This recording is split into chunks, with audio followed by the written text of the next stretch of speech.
हाँ सब कोई गीत का गाना सुने बापा सबसे बड़का कलाकार बासीराज सबसे बड़का कलाकार सबसे बेसी व्यूज आ छे हमरा पर की के बातों से का कोई हो गया मारे कोई भी मत मारे गाओ हो गया गाओ ना अरे गा हाय ले लेते हाय ले हैं कथि लावन मजनू आ रहा है लोग जे तो जब देखे खाली काम छोड़ के चले लिए रिकॉर्डिंग स्टार्ट है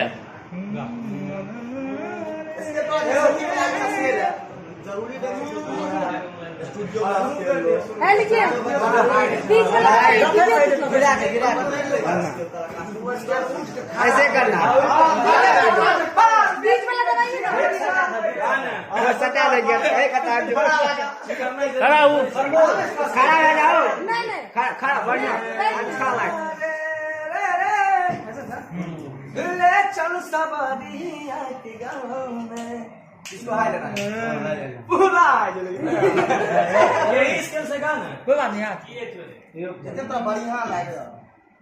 सुंदर व्याकरण मजनुआ रे मजनुआ रे रे रे ले चल सवारियां के गाँव में क्या बात है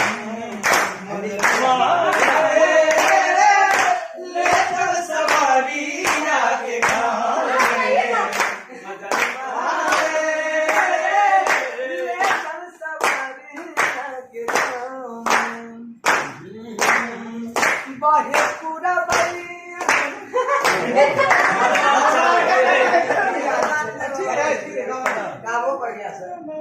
बाहे पूरा भैया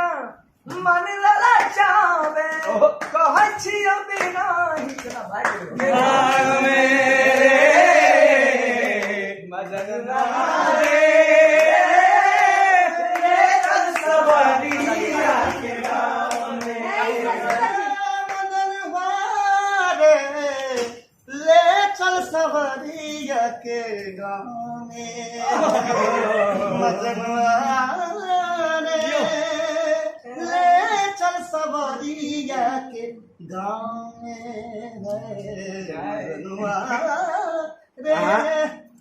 बहुत बढ़िया लेकिन बहुत बढ़िया बहुत बेजोड़ जैसे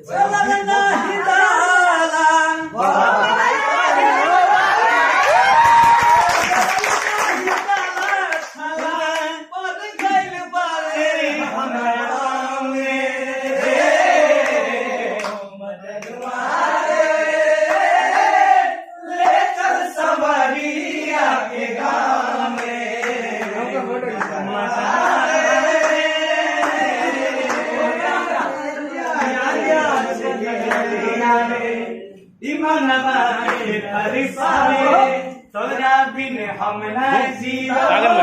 अपन दुल्ही ने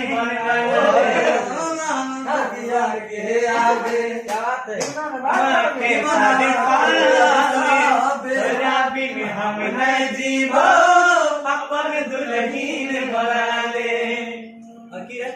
चाहिए से छोड़ के गेलही मुश्किल में जाने